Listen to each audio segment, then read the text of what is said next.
thought about this a lot, actually. Not so much in terms of the first enslaved Africans, but maybe one of my first ancestors that came here, which may have been one of the first enslaved Africans. I guess what I would want to know, what I want to know from them is, are we everything you imagine we would be? I would want to know if their descendants are everything they imagined we would be. If they ever thought of a time when we would no longer be in bondage.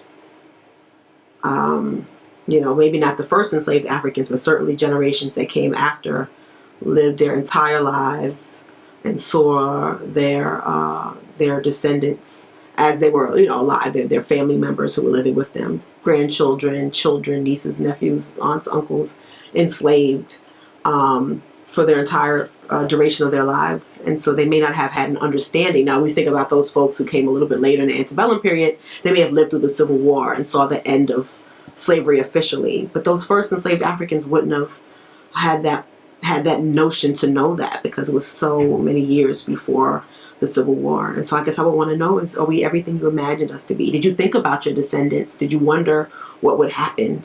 Did you think we would end up going back home, so to speak? Did you think about us? Did you wonder what would happen? And if we're everything, what is the new saying? I am my ancestors' wildest dreams. And I would want to know if we're their wildest dreams.